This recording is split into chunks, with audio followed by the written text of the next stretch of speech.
अस्सलाम वालेकुम। What is spot trading? Spot trading करनी कैसी है, स्पॉट ट्रेड की सेटअप कैसे करनी है, टारगेट प्राइस कैसे सेट करना है, ओसीओ को कैसे इस्तेमाल में लेके आना है, स्पॉट ट्रेडिंग कहते कैसे है, सब कुछ आप लोगों के साथ शेयर करूंगा इस वीडियो में। एक एक चीज बताऊंगा, पूरा एनालिसिस करना सिखाऊंगा स्टेप बाय स्टेप। वीडियो बहुत ज्यादा इंटरेस्टिंग होने वाली है, एंड तक आपने जरूर वॉच करना है। और अगर आप हमारे चैनल के ऊपर नए आए हैं तो काइंडली चैनल को सब्सक्राइब कर दीजिए, वीडियो को लाइक कर दीजिए, क्योंकि फ्यूचर में ऐसे ऐसे वीडियोस आने वाली है ना कि आप भी हैरान और परेशान हो जाओगे कि ये भाई ने क्या सिखा दिया। ठीक है, तो थोड़ा सा अपने फोन को साइड में रखते हैं और आपको बताते हैं कि स्पॉट ट्रेड कहते किसे है। क्योंकि अगर आपको पता नहीं है और आप कर रहे हो, कल को किसी ने आपसे पूछा कि भाई व्हाट इज स्पॉट ट्रेडिंग, फिर आप उसको क्या जवाब दोगे। ठीक है, तो बेसिकली ट्रेड जो है ना, ट्रेड, ठीक है, ये तिजारत को बोलते हैं। ठीक है, आपने तिजारत करनी है। स्पॉट स्पॉट ऐसी ट्रेडिंग है कि भाई अब आपकी एक जो चीज है ना आपके दुकान में पड़ी है, इसकी एक्सपायरी नहीं होनी है। ठीक है, ऐसी ट्रेडिंग, ठीक है, जिसमें कभी भी एक चीज आपका एक्सपायर नहीं हो सकता। आपकी शॉप में पड़ी है, जैसे कि आप चीनी लेके आते हो, दूसरी तरफ आप मिल्क पैक लेके आते हो। मिल्क पैक 15-20 दिन बाद एक्सपायर हो जाएगा, लेकिन चीनी एक्सपायर नहीं होगा। हाँ, इसमें कमी पेशी, इसका रेट ऊपर नीचे हो सकता है, बाकी इसमें कुछ भी आपको लॉस नहीं होगा। ठीक है, अब आपने अक्सर लोगों से सुना होगा कि भाई जो ट्रेडिंग है ना, इसमें जो बड़े बड़े वेल्स है ना, वो बेसिकली वेल बोलना चाहते हैं, वो अक्सर बोल देते हैं व्हील। अब व्हील क्या है भाई? व्हील तो आप पहिए को बोल सकते हैं, गाड़ी की पहिए को बोल सकते हैं, गाड़ी को बोल सकते हैं। ठीक है, अब वो बोलना चाहते हैं कि भाई वेल। अब वेल किसे कहते हैं? वेल कहते हैं बड़ी मछली को। लेकिन जो बड़ी मछली होती है उसके सामने जो छोटी मोटी मछली आती है, वो उसको अपनी तरफ खींच के उसको निगल लेती है। वो लोग ये बोलने की कोशिश करते हैं। ठीक है, अब इसमें बड़े बड़े लोगों का क्या काम है? उसका ये काम है ना कि जैसे एक बंदा है, उसने बाइनेंस के अंदर इन्वेस्ट किए हुए है, आप कह ले कि भाई 50 करोड़ डॉलर, 50 लाख डॉलर, 1 अरब डॉलर। ठीक है, अब उसने अगर ट्रेडिंग के अंदर इतना बड़ा अमाउंट लगाया है, तो उसने इसलिए नहीं लगाया कि भाई मुझे लॉस हो जाए, उसने प्रॉफिट के लिए ही लगाया है। इतने पैसे वो बैंक में भी रखेगा तो उसको वहां पे भी प्रॉफिट मिलेगा। लेकिन उसने अगर ट्रेडिंग चुना ही है तो उसने सिर्फ और सिर्फ प्रॉफिट के लिए चुना है। ठीक है, अब इन लोगों का एक पूरा पूरा टीम होता है, पूरी कम्युनिटी होती है। ये जो पूरी कम्युनिटी है वो ट्रेडिंग को मैनेज करते हैं। मैनेज कैसे करते हैं कि भाई अब एक कॉइन है, ठीक है, जैसे कि बीटीसी आप कह ले, वो ऊपर जा रहा होता है। अक्सर ये जो बड़े ट्रेडर्स होते हैं ना, ये बीटीसी, इथेरियम, बीएनबी, इसमें ट्रेडिंग करते हैं। आपने अक्सर देखा होगा कि जो बिटकॉइन है ना, वो 4-5 हज़ार डॉलर तो ऐसे ही जा रहा होता है, कभी ऊपर जाता है कभी नीचे आता है। और ये जो छोटे मोटे कॉइन है, ये अपनी जगह से बड़ी मुश्किल से हिलते हैं। ठीक है, ऐसे क्यों होता है? क्योंकि ये जो बड़े ट्रेडर्स है ना, जिनके पास अच्छी खासी अमाउंट है, जिनको हम लोग वेल बोलते हैं, ठीक है, ये लोग अक्सर इन मेन कॉइन के अंदर ट्रेडिंग करते हैं, जैसे कि बीएनबी, बीटीसी, इथेरियम, सोलाना। इन मेन कॉइन को अक्सर प्रेफर करते हैं, छोटे कॉइन्स की तरफ नहीं जाते। अब आते हैं मेन टॉपिक की तरफ कि ये मार्केट को कैसे मैनेज करते हैं। अब फर्ज करें एक कॉइन है, ठीक है, एक बंदे ने भी उसका एनालिसिस किया, दूसरे ने भी किया, तीसरे ने भी किया। एनालिसिस तो लाजमी बात है, अगर एक बंदा सही एनालिसिस करेगा, एक भी सही करेगा दूसरा भी सही करेगा, तो उसका रिजल्ट एक ही निकलेगा। अगर उसका रिजल्ट दूसरा निकला तो लाजमी बात है कि भाई उसने एनालिसिस ही गलत किया है। ठीक है, उसकी एनालिसिस ठीक नहीं है। सब ने एनालिसिस कर दिया, हर बंदे को भाई सेंड कर दिया कि भाई ये कॉइन लो, ये कॉइन लो, ये कॉइन लो। अब सबको पता चल गया कि ये जो कॉइन है ना, इसमें डंप आने वाला है, क्योंकि उसने भी एनालिसिस किया, उसने भी ये बताया, तीसरे ने भी ये बताया। हर बंदा जो है ना, लगा लेता है फ्यूचर ट्रेड और लगा लेता है शॉर्ट। शॉर्ट का मतलब क्या है? अगर आप लगाते हैं कि भाई कोई नीचे आएगा तो आपने शॉर्ट करना है, अगर कोई ऊपर जा रहे तो लॉन्ग। ये बेसिकली फ्यूचर के बारे में वीडियो नहीं है, उसको फिर अलग वीडियो में पूरी तरीके से एनालिसिस करेंगे, एक्सप्लेन करेंगे। ये हम स्पोर्ट ट्रेडिंग, आप लोगों को स्पोर्ट ट्रेडिंग समझा रहा हूँ कि भाई स्पोर्ट ट्रेडिंग कहते हैं किसे। ठीक हो गया। अब वो लोग मार्केट के साथ क्या करते हैं कि सबको पता चल गया कि मार्केट नीचे जाएगी, सब ने शॉर्ट कर दिए, सब ने जो है ना अमाउंट, मतलब सब लगा दिए कि अभी मार्केट नीचे आएगा, अगर नीचे आया तो हमारे पैसे डबल हो जाए या ट्रबल हो जाए। ठीक है, इन लोगों ने पैसे लगा दिए। अब वो लोग क्या करते हैं कि अब फर्ज करें उनकी एक कम्युनिटी है, उसमें 10 लोग हैं। ठीक है, आप मान के चलो कि भाई 2 लोग हैं। ठीक है, आपको समझाने के लिए ये आसान होगा। ठीक है, अब 2 लोग हैं, एक ने इन्वेस्ट कर दिया, एक के ऑलरेडी अकाउंट में पैसे पड़े हुए, इन्वेस्ट किया हुआ है। ठीक है, दूसरे के पास इन्वेस्टमेंट है लेकिन उसने डाली नहीं है। ठीक है, वो जब आएगा मार्केट में इन्वेस्ट करेगा, जब मार्केट में और पैसा आएगा तो लाजमी बात है कि भाई उस कॉइन के अंदर डालेगा, उस कॉइन के अंदर डालेगा तो वो कॉइन ऊपर जाएगा। जब कॉइन से पैसे निकलते हैं तो कॉइन नीचे जाता है, जब कॉइन में पैसे डालते हो तो कॉइन ऊपर जाता है, ठीक है। अब उसने एक बहुत बड़ी अमाउंट ला के उस कॉइन के अंदर डाल दी, ठीक है। अब एक तरफ सब लोगों ने जो है ना उस कॉइन को किया हुआ है शॉर्ट, और उसने इतनी बड़ी अमाउंट लगा दी कि कॉइन सबका एनालिसिस जो है वो बढ़ जाएगा, कॉइन ऊपर की तरफ जाना स्टार्ट हो जाएगा। तो ये जिनका अमाउंट है ना ये सारा नीचे की तरफ चला जाएगा, इनका अमाउंट बिल्कुल खत्म हो जाएगा। इनको बाइनेंस ने एक लिक्विडिटी दी होगी कि भाई यहाँ तक अगर मार्केट जाएगा इतना ऊपर तो बस आपका अकाउंट वॉश, आपने अगर $100 लगाया है 200 300 500 फिनिश, ठीक है, फिनिश हो जाएगा। तो अब वो लोग क्या करते हैं, जो दूसरा बंदा ऑलरेडी मौजूद है जिसके पास इन्वेस्टमेंट पड़ी है, वो क्या करेगा, वो उस कॉइन के अंदर इन्वेस्ट कर देगा कि इस कॉइन ने ऊपर जाना है, इस कॉइन ने ऊपर जाना है, कॉइन और ऊपर जाता जाएगा और उसकी इनकम होती रहेगी, वो एक बहुत बड़ा अमाउंट उस कॉइन से निकाल लेगा। अब इस तरीके से ये मार्केट के अपोजिट भी करते हैं, जब मार्केट ऊपर जा रहा होता है ये लोग उस कॉइन से अपनी रकम खींच लेते हैं, जब रकम खींचते हैं कॉइन नीचे जा रहा है, ठीक है। तो ये लोग अपनी मर्जी से मसनूई की तरह आप कह लेके भाई एक मार्केट को मैनेज करते हैं। अब बाइनेंस ने इसका जो एक हल निकाला है ना वो है स्पॉट ट्रेडिंग। स्पॉट ट्रेडिंग वालों को कोई फर्क नहीं पड़ती, ये फ्यूचर ट्रेडिंग वाले पे इफेक्ट करता है।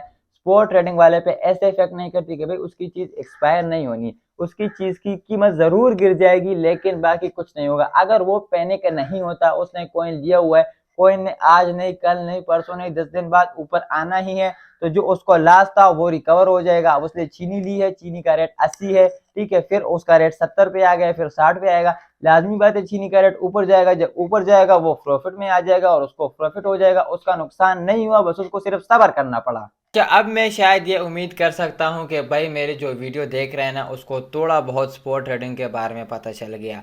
इसको भाई मैं चलाता जाऊँ ना तो दिन ख़त्म हो जाएगा, अफ्तारी का टाइम हो जाएगा, सहरी का हो जाएगा, लेकिन ये बातें ख़त्म नहीं होगी और आहिस्ता आहिस्ता आप लोगों को समझाऊंगा, सब्र कीजिए। अब मैं कॉल लेता हूँ, बाइनेंस अकाउंट साइड पे आप लोगों को शो हो रहा होगा। अब ट्रेड सेटअप कैसे करनी है, ओसीओ किसे कहते हैं, अब ये चीज़ें आप लोगों को एक्सप्लेन करता हूँ, ठीक हो गया। अब आपने बाइनेंस के अंदर अपनी अमाउंट डाल दी है, ठीक है, आपने इन्वेस्ट कर दिया। जब आप इन्वेस्ट करेंगे ना तो आपकी अमाउंट आएगी यहाँ पे फंडिंग में, ठीक है। जब आप अपने किसी दोस्त वगैरह से मंगवाओगे फिर वो डायरेक्ट स्पोर्ट में भी आ सकता है, लेकिन जब आप P2P के ज़रिए ट्रेड करके बाय करोगे वो आपका फंडिंग में आएगा।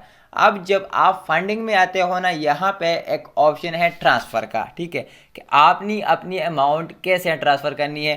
फंडिंग से आप किसी भी जगह पे मुंतकिल कर सकते हैं, स्पॉट में भी फ्यूचर में भी, ठीक है। फंडिंग एक जगह है, आपकी अमाउंट आ गई, अब आपकी मर्जी है कि भाई आपने किस बिजनेस में लगाना है, ठीक हो गया, समझ आ गया। अब हम इसको ट्रांसफ़र कर लेते हैं कि जो हमारे पास अमाउंट है, अभी मेरे पास कोई अमाउंट मौजूद नहीं है, मैं उसको स्पॉट वॉलेट के अंदर ट्रांसफ़र कर लेता हूँ, ठीक है। यहाँ से MX करूँगा, फंडिंग टू स्पॉट, मेरी USDT फ़ौरन स्पॉट में आ जाएगी। अब स्पॉट में आ गई, अब मुझे अपना एक कॉइन लेना है, उसकी सेटअप कैसे करनी है, ठीक है। कॉइन आपको कौन सा लेना चाहिए कौन सा नहीं, ये आपको फ्यूचर में समझाऊंगा, आहिस्ता आहिस्ता आप लोगों को सारी चीज़ें समझ आएगी, लेकिन थोड़ा सा मुझे टाइम दे। कुछ लोग फिर कहते हैं कि भाई आपने कल वीडियो डाली वो तो एनालिसिस में नहीं थी, वो तो ये नहीं था। भाई ये उन लोगों के लिए है जो कि अभी ज्वाइन कर रहे हैं, उनको ये तक पता नहीं है कि भाई बाइनेंस अकाउंट के अंदर पैसे डालने कैसे। हम पैसे डाल रहे हैं, उनके साथ स्कैम हो सकता है, उनको स्कैम से बचाना ज़रूरी नहीं है, ये हमारा काम नहीं है। उनके साथ स्कैम होगा, वो हमें कहेंगे कि भाई आपने कहा था कि बाइनेंस में स्कैम नहीं है, हमारे साथ हो गया, ये हमारा फ़र्ज़ है उनको बचाना। ऐसी वीडियोस बीच बीच में आएगी, कोर्सेज को भी हम कंटिन्यू करेंगे, एक एक चीज़ आप लोगों को समझाएंगे, बस आप लोग हमारा साथ दें और सब्र रखें, ठीक हो गया। अच्छा, अब फ़र्ज़ करें मैंने एक कॉइन लेना है, जैसे कि ये मैं आ गया, ये इस कॉइन पे, चलो मैं आ गया SKL पे, ठीक है, इसमें मैंने बेसिकली ट्रेड भी की हुई है, ठीक है। अच्छा, ये कॉइन हमारा आ गया, अब मैंने इसको बाय करना है स्पॉट ट्रेडिंग के अंदर, तो यहाँ पे है बाय, ठीक है, मैं आ जाऊँगा बाय के ऊपर, ये ऑलरेडी मुझे लेके आ गया स्पॉट, ठीक है।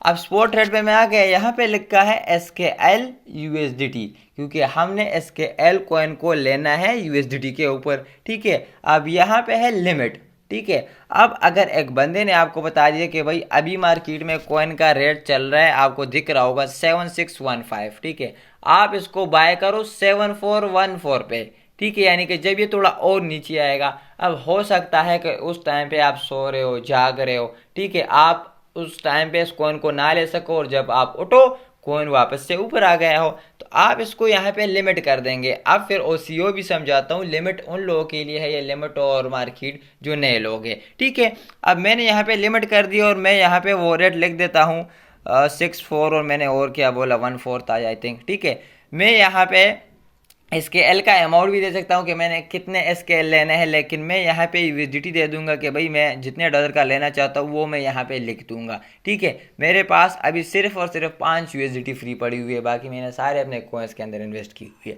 ठीक हो गया। अच्छा, अब मैं यहाँ पे यूएसडीटी लिख दूंगा कि भाई ये मैंने $100 का लेना है, ठीक है। $100 का मुझे मिलेगा 1559 एसकेएल कॉइन, ठीक हो गया। अब मैं यहाँ पे बाय पे क्लिक कर दूंगा। अब यहाँ पे एक और ऑप्शन है ICEBERG, ठीक है, ये इसका आपके साथ अभी कोई काम नहीं है, ये उन लोगों के लिए है जिनके पास बड़े बड़े अमाउंट होते हैं, जिनको हम वेल बोलते हैं, ठीक है। ये उनके लिए होता है कि भाई कोई उनकी ट्रेड, उसने कितनी इन्वेस्टमेंट की उसको ट्रैक ना कर सके, ठीक हो गया। ये उन लोगों के लिए, हमारे नहीं, हमारे 100 200 500 डॉलर से किसी को क्या फ़र्क पड़ना है, ठीक हो गया। अच्छा, अब मैंने यहाँ पे बाय पे क्लिक कर लेना है। जब ये कॉइन 6-4 पे आएगा जो मैंने यहाँ पे लिखा है ना, ठीक है, 6414 पे, ये मेरा ऑटोमेटिकली बाय हो जाएगा, ठीक है। मैं उसको बाय कर लूँगा। फिर जब मेरा बाय हो जाएगा फिर मैं आऊँगा सेल पे। सेल पे भी मैं यहाँ पे कोई लिमिट सेट कर दूंगा जो मुझे आगे से मिली हो कि आपने इसको 6818 ऐसे कुछ पे सेल करना है,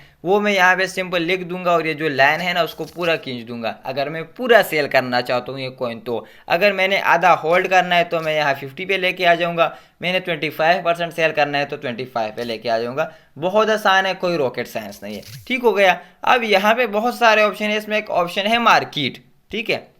अब मार्केट का मतलब है कि भाई मार्केट में जो रेट चल रहे, आपको किसी ने बता दिया कि कॉइन ले लो, क्योंकि अभी आप एनालिसिस नहीं कर सकते। जब मुझे पता लग जाएगा कि मेरा जो व्यूअर है वो एनालिसिस करना जान गया है, फिर उन चीज़ों के ऊपर भी बातें करेंगे, ठीक है। अच्छा, मार्केट मैंने कर दिया। अब एक बंदे ने मुझे बोल दिया कि मार्केट में जो रेट चल रहे आप उसके ऊपर बाय कर लो $100 का। मैं यहाँ पे $100 लिख दूंगा, ये अभी इसी रेट के ऊपर मेरा बाय हो जाएगा। फिर मैं आ जाऊंगा सेल पे। फिर अगर वो कल परसों कहेगा कि इसको मार्केट रेल पे सेल करो तो मैं मार्केट रेल पे सेल कर दूंगा। वो कहता है कि लिमिट पे सेल करो, लिमिट लगा दो, जब हिट होगा तो ऑटोमेटिक सेल हो जाए, तो मैं वे कर लूंगा, ठीक है। कोई इसमें रॉकेट साइंस नहीं। अब आप लोगों को समझाता हूँ कि ओसीओ क्या है, ठीक है। ओसीओ का इस्तेमाल आपको अक्सर ग्रुपों में लोग कहते हैं कि ना करें। क्यों ना करे? क्योंकि उनको अपने एनालिसिस के ऊपर भरोसा नहीं होता, वो इसलिए आपको मना करता है कि ये चीज़ ना करे। क्यों?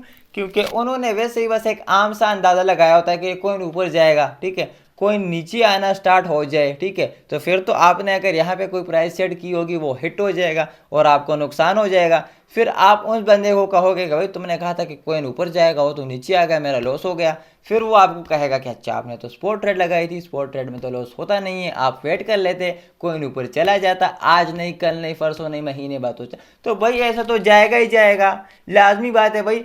एनालिसिस करो ही मत, ठीक है। बाजार से मैं जाके ना कोई चीज़ लेके आ जाता हूँ, अपने पास रख लेता हूँ, सोना ले लेता हूँ, लाजमी बात है 3-4 साल बाद उसका रेट बढ़ेगा, फिर मैं उसको सेल कर दूंगा। इसमें एनालिसिस की क्या ज़रूरत है और उसमें मुझे आपको फीस देने की क्या ज़रूरत है, ठीक है। इन बातों को समझे, ये बातें वो लोग आपको नहीं बताते, मैं उनको एक्सपोज कर रहा हूँ भाई, साफ बात है, उनका बिजनेस बंद होने वाला है, ठीक है। अच्छा, ओसीओ का बेसिकली मकसद है वन कैंसल अदर, ठीक है। ओसीओ का मतलब है वन कैंसल अदर, यानी कि यहाँ पे आप लोग सेम टाइम के ऊपर 2 ट्रेड लगा सकते हैं। 2 ट्रेड, उसकी सेटअप कैसे करनी है अभी वो बता देता हूँ, ठीक हो गया। जैसे कि ये कॉइन है, अच्छा इसका इस्तेमाल अक्सर आपने सेल में करना है, बाय में इसका इस्तेमाल इतना ज़रूरी नहीं है, अक्सर लोग सेल में करते हैं और सेल में ही करना चाहिए, ठीक है। सेल में मैं आ गया, यहाँ पे मैं इसका ना एक प्राइस सेट कर दूंगा कि भाई इस प्राइस पे मेरा सेल हो जाए, ठीक है, यानी कि ऊपर जाएगा। अब इस कॉइन का रेट चल रहा है 7619, ठीक है, ये जाए 88 ऐसा कुछ मैं लिख देता हूँ कि 888, इस पे जब ये रेट जाए ना मेरा ऑटोमेटिकली सेल हो जाए। इससे जब ये इसको टच करेगा, इससे ऊपर जाएगा, मेरा सेल हो जाएगा, ठीक है। अब मैं चाहता हूँ कि यार जिसने एनालिसिस किया है मुझे उसके ऊपर भरोसा ही नहीं है, ठीक है, शायद ये कोइन नीचे आ जाए, ठीक है। अब उसने अगर एनालिसिस ठीक नहीं किया तो कोइन नीचे आएगा। जब कोइन नीचे आएगा, हो सकता है कि आपने $500 का लिया हो, $50 नीचे आ जाए, $100 नीचे आ जाए, फिर आपको महीनों पे वेट करना पड़ेगा। आपको लॉस तो नहीं हुआ, लेकिन वेट तो करना पड़ा, आपके पैसे तो बंद है, आप कोई और कॉइन भी नहीं ले सकते। आप कोई और कॉइन लेते तो उससे प्रॉफिट कर लेते, ठीक हो गया। तो मैं यहाँ पे स्टॉप लिमिट लगा दूंगा, यानी कि ये कॉइन का रेट अभी 7,730 चल रहा है। मैं यहाँ पे लिख देता हूँ 6300। इस पे जब रेट आए तो मेरा सेल हो जाए। बेशक मुझे $2-3 का नुकसान हो जाए, लेकिन ज़्यादा नुकसान मैं अफोर्ड इसलिए नहीं कर सकता। नुकसान नहीं होगा, वेट करना पड़ेगा। ज़्यादा वेट मैं इसलिए नहीं कर सकता कि भाई मैं बाइनेंस पे आया हूँ पैसे कमाने के लिए। मुझे अगर एक कॉइन के लिए महीना वेट करना पड़े तो मुझे ट्रेडिंग करने का फ़ायदा क्या हुआ। मैंने तो ट्रेडिंग इसलिए स्टार्ट की थी कि मुझे महीने का इतना प्रॉफिट हो, तो प्रॉफिट नहीं हुआ और एक चीज़ मैंने लिया है, मैं वेट कर रहा हूँ, तो इसको क्या मकसद हो गया, ठीक हो गया। तो इस वजह से ओसीओ का आपको इस्तेमाल करना चाहिए, ठीक हो गया। लेकिन इसमें एक चीज़ होती है, इसकी फ़ीस थोड़ी सी ज़्यादा होती है। आम की भी होती है, आप लिमिट लगाते हो, मार्केट करते हो, उसकी भी थोड़ी फीस होती है, लेकिन इसकी फ़ीस थोड़ी सी उससे ज़्यादा होती है, इतनी नहीं। आप जब कोई बड़ा ट्रेड लगाओ फिर अक्सर इसका आपने इस्तेमाल करना है, ठीक हो गया। क्या अब मैं शायद उम्मीद कर सकता हूं कि थोड़ा बहुत आपको स्पॉट ट्रेडिंग के बारे में आइडिया हो गया होगा, पूरा नहीं, क्योंकि पूरा ना तो मैंने एक्सप्लेन किया और ना आपने सीखा, ठीक है। इस पर एक और वीडियो भी आएगी, उसमें और चीज़ें एक्सप्लेन करूंगा और अच्छे से एक्सप्लेन करूंगा, ठीक है। अभी चूंकि रमज़ान है और सर में मेरा शदीद दर्द हो गया और अफ्तारी में भी कम टाइम रह गया है, बस अपने भाई को सपोर्ट कीजिए। भाई इतनी मेहनत कर रहा हूँ आप लोगों के लिए, यकीन करें ये बातें कोई पेड कोर्सेज में भी नहीं बताता, ठीक है। और इससे आगे आगे जो आएगा ना वो तो फिर अलग ही लेवल है। तो इसलिए अपने भाई को प्लीज़ सपोर्ट कीजिए, वीडियो को लाइक कीजिए, चैनल को सब्सक्राइब कीजिए, और इसके अलावा इस वीडियो को शेयर भी कर सकते हैं आप। शेयर, आपका एक दोस्त है, ठीक है, उसको आप मेरा चैनल रिकमेंड कर सकते हैं, मेरी वीडियो शेयर करके उसको देख भेज सकते हैं कि भाई ये वीडियो देखो, इससे कुछ सीखो। क्योंकि अगर कोई आपकी एक शेयर की वजह से कुछ सीखता है, ठीक है, उसको फायदा होता है, उसको कुछ समझ आता है, तो एक अच्छा मैसेज किसी और को पहुंचाना भी सदका जारिया है। तो प्लीज हमारा साथ दीजिए, शुक्रिया।